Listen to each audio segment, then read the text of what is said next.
नमस्कार friends, welcome to my channel biology with Dinesh Kumar Patel. देखिए, आज हम लोग सॉल्व करेंगे पोरीफेरा का एक स्पीसीज स्काइफा या साइकॉन। इसके पहले आपको बता दिया जाए कि प्रोटोजोआ हम लोग समाप्त कर चुके हैं। अब प्रोटोजोआ के सभी स्पीसीज का हम लोग एमसीक्यू भी सॉल्व कर चुके हैं। हमने आपको बताया कि टोटल ये सिलेबस के अकॉर्डिंग टीजीटी पीजीटी एंड जैसे लेक्चर के अकॉर्डिंग हम लोग उसको सॉल्व कर रहे हैं हम लोग। तो देखिए, आज जो हम लोग टॉपिक है स्काइफा, जो पोरीफेरा का एक स्पीसीज है। तो सॉल्व चलिए स्टडी करते हैं हम लोग। जो है सबसे पहले क्लासिफिकेशन।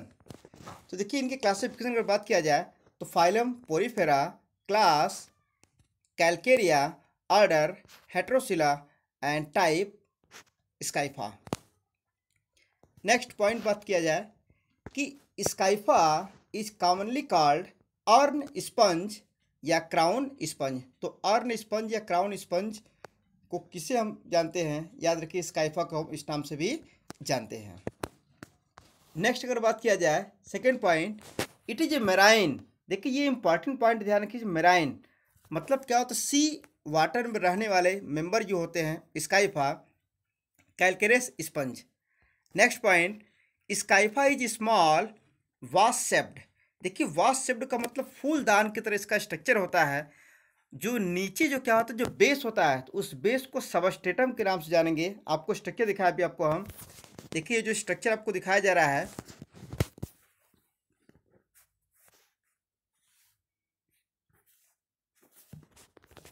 देखिए ये स्ट्रक्चर आपको क्या, ये जो बेस स्ट्रक्चर आपको जो सबस्ट्रेटम है, ये इसका आधार है।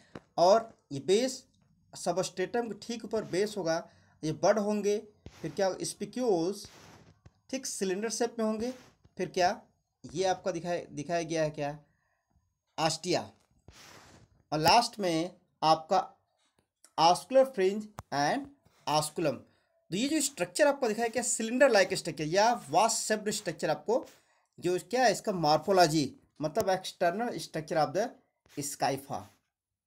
क्लियर।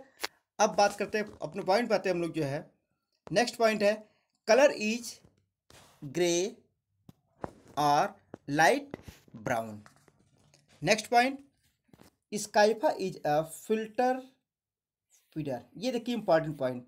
देखिए, फिल्टर फीडर का मतलब क्या होता है? फिल्टर फीडर का मतलब क्या होता है, अभी हमने आपको बताया कि यह क्या होता है, इस सबस्ट्रेटम से अटैच होता है। और मेराइन एनिमल्स होते हैं, इनमें आस्टिया की संख्या इनफाइनाइट होती है और स्पॉन्जोसील एक होता है। तो आस्टिया से जो वाटर करंट करते हैं या वाटर एंट्री करते हैं, तो इनके साथ साथ क्या होते हैं, फूड पार्टिकल्स या माइक्रो ऑर्गेनिज्म भी एंट्री करते हैं। तो माइक्रो ऑर्गेनिज्म को फीड कर लिया जाता है, और उसके बाद सभी को जो वेस्ट प्रोडक्ट होते हैं आस्कुलम के थ्री फिल्टर मतलब बाहर कर दिया जाता है। इसीलिए इसका नाम क्या पड़ा है, filter feeder. Clear. And having holozoic nutrition. और क्या होता है ये, इसका न्यूट्रिशन कैसा होता है, होलोजोइक होता है। क्लियर। Reproduction and development. देखिए, its reproduces both asexually and sexually. देखिए, इसका आपको डिटेल भी अगर देखना है, हमने आपको बताया कि टोटल ल्यूकोसिलेनिया से लगभग सब कुछ मैच करा है, इसलिए ल्यूकोसिलेनिया में हम लोग डिटेल स्टडी कर चुके हैं इसके जस्ट पिछले वीडियो में। तो आप लोग पीछे जाके देख सकते हैं। अब देखिए, इसमें एसेक्सुअल रिप्रोडक्शन में क्या क्या, पहला बडिंग और रीजनरेशन। तो रीजनरेशन की इसमें अपार क्षमता पाई थी, और बडिंग के लिए जाना जाता है कि इसमें बडिंग बहुत अच्छी पाई थी है। Next, sexual reproduction. Sexual reproduction, scypha is hermaphrodite. Sperm and ova are produced from the archaeocytes and और कोइनोसाइट्स। देखिए, इसमें आर्क्योसाइट्स और कोइनोसाइट्स के द्वारा क्या होता है कि यहाँ पर स्पर्म एंड ओवा, ये देख रहे स्पर्म एंड ओवा प्रोड्यूस किए जाते हैं। Next, spermatogenesis, the sperm rise from the coenocytes. ठीक, यहाँ क्या कोइनोसाइट से क्या होता है, यहाँ पर ये स्पर्म अराइज होते हैं। क्लियर। नेक्स्ट फिर देखिए, oogenesis, the egg mother cells or oocytes is derived from enlarged amoebocytes। किससे होता है, अमीबोसाइट्स में क्या, आर्कियो साइट्स के द्वारा। Clear. Fertilization, fertilization is internal. Fertilization कैसा होगा आपका यहाँ पर, इंटरनल फर्टिलाइजेशन यहाँ पर दिखाया गया है। Development, development is indirect including a larval stage. देखिए जिसमें लार्वल स्टेज अगर प्रेजेंट हो जाए तो क्या हो जाए, इनडायरेक्ट डेवलपमेंट। लेकिन अगर लार्वा अगर न हो तो डेवलपमेंट कैसा कहलाएगा, डायरेक्ट डेवलपमेंट। इनके लाइफ साइकिल में जो लार्वा होते ध्यान रखिएगा, यह देखिए लार्वा आपका ये मेन एम्फीब्लास्टो लार्वा होते हैं और ओलिन्थस लार्वा। अब इसमें देखा जाए कि क्लीवेज एंड द ब्लास्टुलेशन, तो cleavage of egg is holoblastic. अब देखिए होलोब्लास्टिक मीन्स यह बताया गया आपको, होलोब्लास्टिक मीन्स होता क्या है, entire zygote is divided by the cleavage furrow. The holoblastula, अब देखिए ये क्वेश्चन पूछा गया है कि हलोब्लास्टुला जिसमें तो वो क्या होता है, तो आपका जो हलोब्लास्टुला होता है वो क्या होता है, स्टोमोब्लास्टुला। तभी आपको एमसीक्यू भी सॉल्व कराया जाएगा इसी चैप्टर का, इसी टॉपिक। Next, amphiblastula larva. यह क्वेश्चन क्या पूछा गया है कि एम्फीब्लास्टुला लार्वा किसका होता है और कैसा होता है ये, तो याद रखिए एम्फीब्लास्टुला लार्वा जो है मुख्य रूप से स्पंज में स्काइफा होगा और ये क्या होगा, फ्री स्विमिंग लार्वा। यह क्वेश्चन रिपीट किया गया है। ठीक, नेक्स्ट हम लोग देखेंगे स्ट्रक्चर। अब स्ट्रक्चर में आप यहाँ देख सकते हैं किसका इंटरनल स्ट्रक्चर है, तो देखिए इंटरनल स्ट्रक्चर में ये हमने आपको बताया कि सबस्ट्रेटम होगा और सबस्ट्रेटम के ऊपर स्पिक्यूल्स। ठीक, कोइनोडर्म, देखिए कोइनोडर्म और पिनेकोडर्म, ये दो चीज़ बहुत विशेष, हमने आपको पहले इसके डिटेल जो बता दिया था या डिटेल लिकोसोलोनिया में। तो जो आपको कोइनोडर्म, कोइनोडर्म आपका जो होगा यह मुख्य रूप से ये अंदर की तरफ जो संरचना दिखाई दे रही है और पिनेकोडर्म जो बाहर की तरफ से स्ट्रक्चर दिखाई देते हैं। और इन्हीं दोनों के बीच में क्या होता है, मेजेनकाइमा। अब मेजेनकाइमा के बीच में जो फॉर्मूला के स्ट्रक्चर होंगे जो राउंडेड दिखाई दे रहे वो क्या हो, एपोपाइल्स। ठीक, और हमने आपको बताया कि इनमें वाटर को एंट्री करने का स्थान ढेर सारे होते हैं जबकि एग्जिट करने का स्थान केवल एक ही होता है, वो भी ऑस्कुलम होता है। एंट्री करने का स्थान मुख्य रूप से जो कैनाल दिखाई दे रहे हैं रेडियल कैनाल, वह ऑस्टिया के थ्रू इसमें एंट्री करते हैं। और इन स्थानों पर जो आपको स्थानीय दिखाई दे रहा है ये स्थान क्या होते हैं, केवल एक ही होता है, वो क्या होगा, स्पॉन्जोसील, जो आपको यहाँ पर दिखाई दिया है। Pinacoderm, mesenchyme, apopyles, spongocoel, radial canals, prosopyles, incurrent canals, dermal, ostium. ठीक, उसके बाद क्या होगा आपका ऑस्कुलम और ऑस्कुलम फ्रिंग, यह होगा। तो ये क्या हो, टोटल इंटरनल स्ट्रक्चर होगा ये।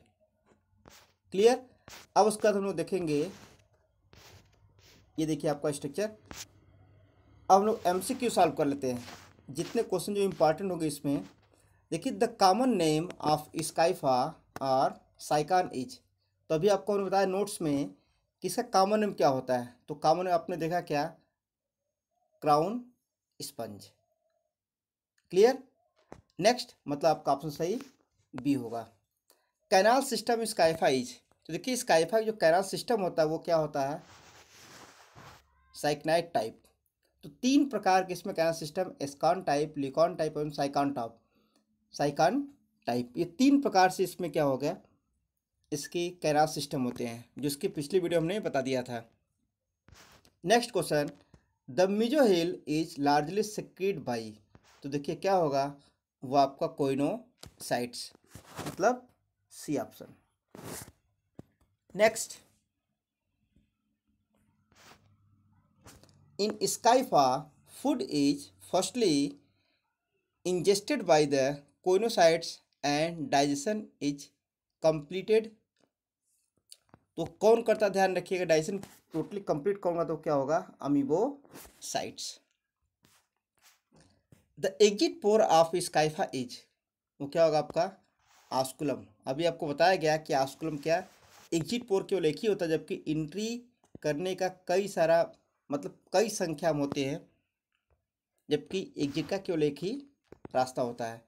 इन scypha water current are produced by, choanocytes, pinacocytes, archaeocytes और थीसोसाइट्स। तो कह रहा है कि इन स्काइफा वाटर करंट, तो वाटर करंट ध्यान रखिएगा, जो वाटर करंट कौन देगा, वो कोइनोसाइट्स देगा।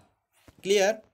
नेक्स्ट क्वेश्चन है what is the name of holoblastula is scypha. अभी हमने आपको बताया इस नोट्स में कि हलोब्लास्टुला जो होता है वो क्या होगा आपका, stomoblastula. Clear.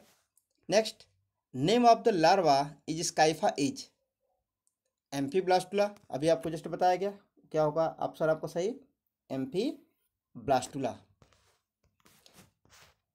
Young stage of syconoid sponge is coeloblastula, parenchymula, olynthus, stomoblastula. तो ये क्या होगा आपका, ऑलिन्थस। क्लियर। तो ये हमने क्या देखा, ये टोटल ये एक टॉपिक था स्काइफा या साइकॉन। तो साइकॉन में हमने स्ट्रक्चर और नोट्स के थ्रू और ये हम लोग एमसीक्यू सॉल्व कर चुके हैं।